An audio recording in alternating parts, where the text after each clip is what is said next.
अच्छा, हमने शुरू में इंस्टंटेनियस पावर डिस्कस किया था, फिर उसी का जो कांस्टेंट टर्म था उसको हमने कहा था कि वो एवरेज पावर है। और फिर उसी एवरेज पावर को हमने ब्रेक किया था कि वो प्रोडक्ट है एपरेंट पावर का और पावर फैक्टर का। और हमने ये डिस्कस किया था कि जो एवरेज पावर है वो सारा का सारा रजिस्टर पे जा रहा है, रजिस्टिव लोड पे जा रहा है, और जो उसका रिएक्टिव पार्ट है उस पे जो पावर है वो ज़ीरो है। तो वो तो चलें, ज़ीरो ही होगा रिएक्टिव पावर। लेकिन जो पावर एक्सचेंज हो रहा है उस रिएक्टिव एलिमेंट में और सोर्स के दरमियान, वो एक्चुअली एक्सचेंज कितनी है कि जैसे साइनोसाइडल सिग्नल में पॉजिटिव हाफ साइकिल और नेगेटिव हाफ साइकिल है, वो चलें मतलब पावर जो है जाएगा और आएगा तो कैंसिल हो जाएगा, मतलब पॉजिटिव है नेगेटिव है कैंसिल हो जाएगा। लेकिन एक्चुअली में कितना जो है एक्सचेंज पावर हो रहा है वहाँ पे, तो वो इन्फॉर्मेशन मिसिंग थी।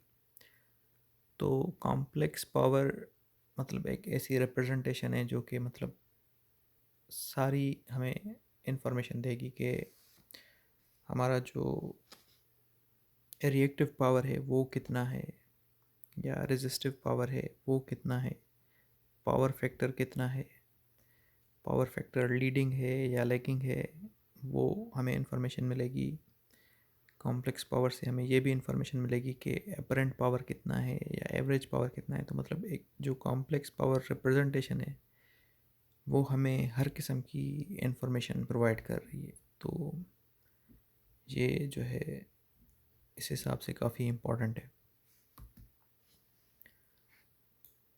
अब जैसे यहाँ पे लिखा हुआ है कॉम्प्लेक्स पावर इज़ इम्पॉर्टेंट और इट कंटेंट्स ऑल इंफॉर्मेशन, जो मतलब जो हमारे पास लोड है कि उसमें कितना पावर एब्जॉर्ब हो रहा है।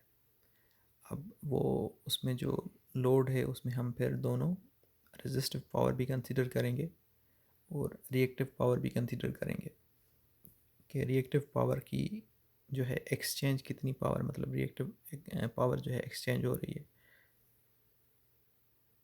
तो उसके लिए हम कंसिडर कर रहे हैं कि सपोज़ कर लें कि जो है हमारे पास जो वोल्टेज है वी फेज़र फॉर्म में, तो वो बराबर है वी एम जो उसका मैग्नीट्यूड है, और जो थीटा वी है उसकी एंगल है। इसी तरह फिर हमारे पास करंट है फेज़र फॉर्म में, उसका मैग्नीट्यूड जो है आई एम है और एंगल थीटा आई है। और अब कॉम्प्लेक्स पावर को जो है हम रिप्रेजेंट कर रहे हैं एस के साथ। अच्छा, अब यहाँ पे कंफ्यूज होने की बात नहीं है क्योंकि हमने जो एपरेंट पावर था वो भी एस के साथ रिप्रेजेंट किया था, लेकिन वो वाली जो एस है वो बोल्ड नहीं है, ये वाली जो है बोल्ड है। और ये मतलब फेज़र को रिप्रेजेंट कर रही है, जैसे ये आई बोल्ड है और ये वाली आई जो है बोल्ड नहीं है। तो जो कॉम्प्लेक्स पावर है वो फेज़र के फॉर्म में हम रिप्रेजेंट करते हैं, और जो एपरेंट पावर है वो इसी का जो है मैग्नीट्यूड है कॉम्प्लेक्स पावर का। और जो कॉम्प्लेक्स पावर है उसको हम कहते हैं कि वो जो है इक्वल है 1/2 phasor of voltage and phasor of complex conjugate of current.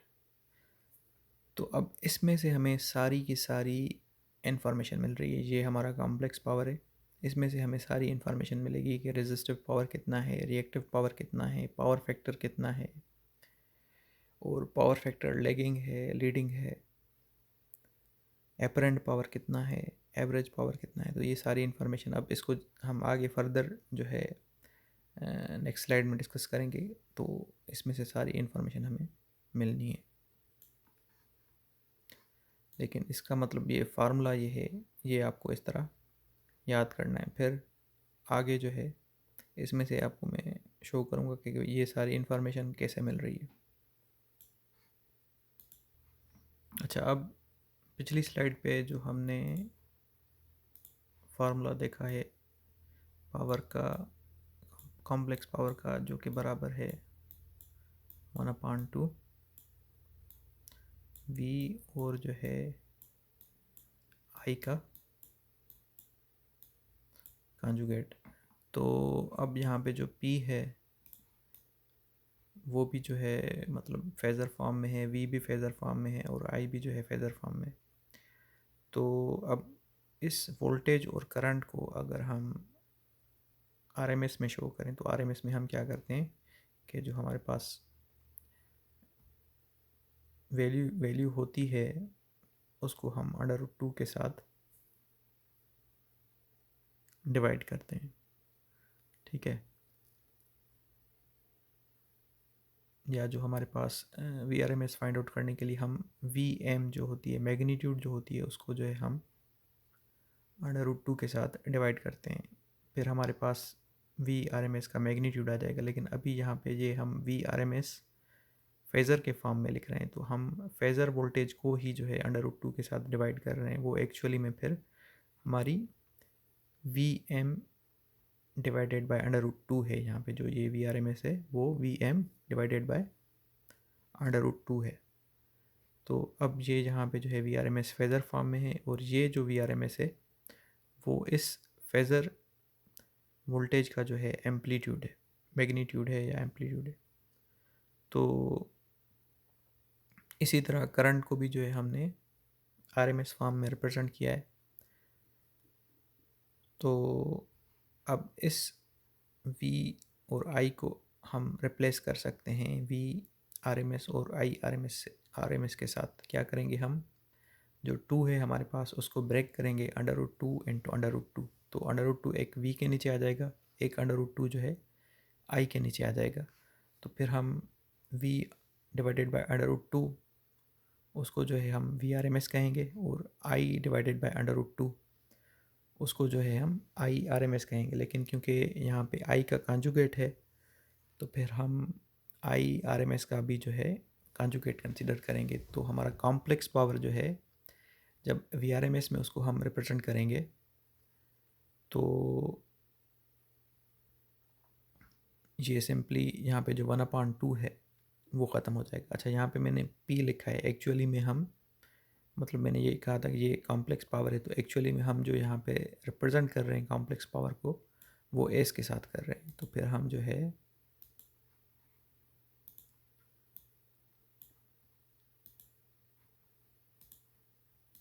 यहाँ पे एक्चुअली में S लिखेंगे जो कि फेज़र फॉर्म में है। अच्छा, अब जो कॉम्प्लेक्स पावर है इसका यूनिट भी जो है हम वोल्ट एम्पियर्स में लिखते हैं ताकि हम इसको जो है डिस्टिंग्विश कर सकें एवरेज पावर से या इंस्टेंटेनियस पावर से, जो कि हम वाट में शो करते हैं।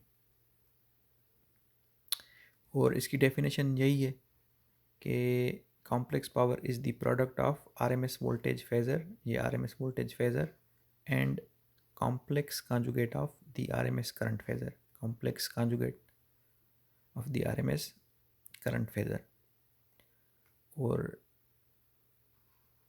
जो इसका जो है ये, क्योंकि ये कॉम्प्लेक्स क्वांटिटी है, फेज़र एक कॉम्प्लेक्स क्वांटिटी होती है कि उसमें मैग्नीट्यूड भी होता है हमारे पास और एंगल भी होती है, या फिर हमारे पास रियल पार्ट होता है और इमेजिनरी पार्ट होता है। तो as a complex quantity its real part is denoted with P and its imaginary part is denoted with Q।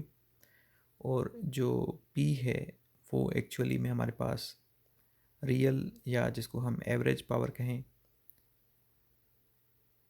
वो होगा, और जो Q है हमारे पास वो होगा हमारा रिएक्टिव पावर। अच्छा, अब हम ये देखेंगे कि इस फार्मूला में से हम ये P और Q किस तरह जो है निकालेंगे। तो अभी सिंपली हम ये कह रहे हैं कि ये जो हमारे पास पोलर फॉर्म है, अगर इसको हम रेक्टेंगुलर फॉर्म में कन्वर्ट करेंगे तो हमारे पास एक क्वांटिटी आएगी रियल पार्ट, तो उसको हम P से रिप्रेजेंट कर रहे हैं, और एक हमारे पास इमेजिनरी क्वांटिटी आएगी तो उसको जो है हम Q के साथ रिप्रेजेंट कर रहे हैं। और हम ये कह रहे हैं कि जो रियल पार्ट है इस कॉम्प्लेक्स पावर का, जो रियल पार्ट है उसको हम जो है रियल पावर या एवरेज पावर कह रहे हैं। जो हमारा रेजिस्टिव लोड में जो है होगा। और Q जो है हमारा रिएक्टिव पावर है, जो हमारा पावर एक्सचेंज हो रहा है रिएक्टिव लोड और सोर्स के दरमियान।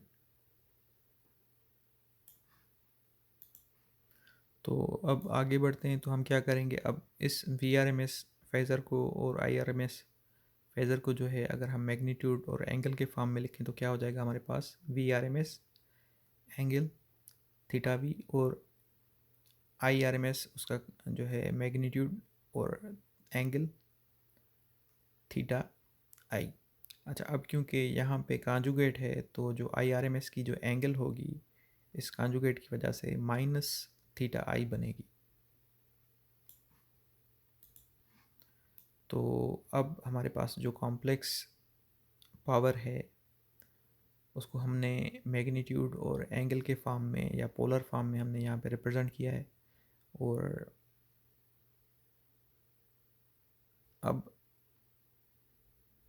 ये जो है पोलर फॉर्म अगर हम उसको रेक्टेंगुलर फॉर्म में लिखेंगे तो फिर ये बन जाएगा कि पोलर फॉर्म से जब रेक्टेंगुलर फॉर्म में चेंज करते हैं तो VRMS और IRMS को हम जो है R कंसीडर करेंगे और इसको थीटा करेंगे कि पोलर फॉर्म में R एंगल ऑफ थीटा जो होता है जब उसको हम रेक्टेंगुलर फॉर्म में चेंज करते हैं तो फिर हमारे पास R cos theta plus J are sine theta. तो R की वैल्यू हम यहाँ पे पुट कर रहे हैं और थीटा की वैल्यू हम यहाँ पे पुट कर रहे हैं। तो ये रेक्टेंगुलर फॉर्म में हो गया है चेंज। अच्छा, अब यहाँ पे देखें कि हमें जो है कॉम्प्लेक्स पावर से कैसे इन्फॉर्मेशन मिल रही है।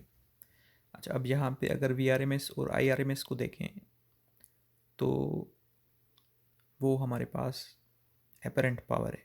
और इस VRMS और IRMS cos theta V minus theta I को अगर हम देखें तो ये हमारे पास एवरेज पावर है या उसको हम रियल पावर भी कहते हैं, ठीक है। और ये जो है हमारा P है जो कि रेजिस्टिव लोड में पावर डिसिपेट हो रहा है। और ये वाला जो कॉम्प्लेक्स पार्ट है, मतलब इस कॉम्प्लेक्स पावर का जो इमेजिनरी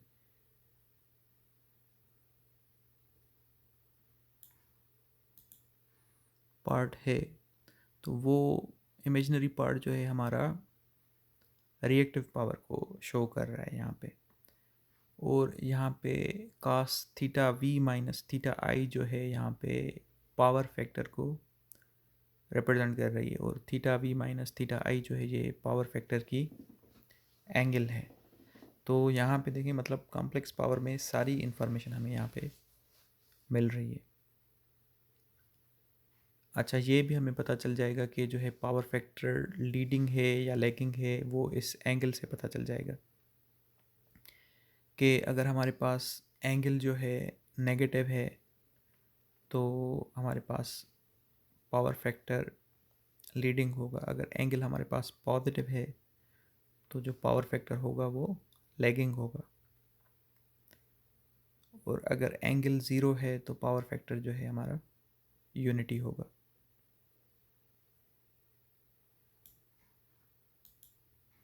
अच्छा, अब यहाँ पे ये दूसरी बात भी बता रहा है कि जैसे जो मैग्नीट्यूड है हमारा कॉम्प्लेक्स पावर का वो एपरेंट पावर है। और हम ऑलरेडी हमने कहा था कि एपरेंट पावर को हम वोल्ट एम्पियर्स में मेजर करते हैं, तो इसीलिए हम जो कॉम्प्लेक्स पावर है उसको भी हम वोल्ट एम्पियर्स में मेजर करते हैं। और अब जो है जो हमारे पास कॉम्प्लेक्स पावर है उसको अगर हम इम्पीडेंस के फॉर्म में शो करना चाहें तो अगर हम हमारे पास जो Z है वो हमारे पास रेशो है V/I का, ये दोनों फेज़र फॉर्म में है। तो हम जो है इनको जो है RMS में भी अगर इनका रेशो निकालें, RMS वोल्टेज जो है RMS के फॉर्म में और करंट भी जो है RMS के फॉर्म में, लेकिन दोनों फेज़र में ही हैं, तो तब भी जो है हमें इम्पीडेंस सेम मिलेगा क्योंकि √2 और √2 जो है दोनों दोनों में जो है कैंसिल हो जाएंगे। तो अब फेज़र फॉर्म को जब हमने मैग्नीट्यूड और एंगल के फॉर्म में शो किया है तो हमारे पास वी आर एम एस है और आई आर एम एस है, और इसकी angle V R M S की थीटा वी है, और आई आर एम एस की जो है एंगल थीटा आई है, जो कि ऊपर जाएगी तो फिर नेगेटिव हो जाएगी। तो एक्चुअली यहाँ से हमें जो है z is equal to V R M S over I R M S, तो ये वाली जो यहाँ पे एक्सप्रेशन है V R M S is equal to G I R M S, वो अगर हम जो है कॉम्प्लेक्स पावर के फार्मूला में पुट करें, वोल्टेज को चेंज करें या फिर करंट को चेंज करें, तो हमारे पास जो कॉम्प्लेक्स पावर है वो इम्पीडेंस के फॉर्म में आ जाएगा।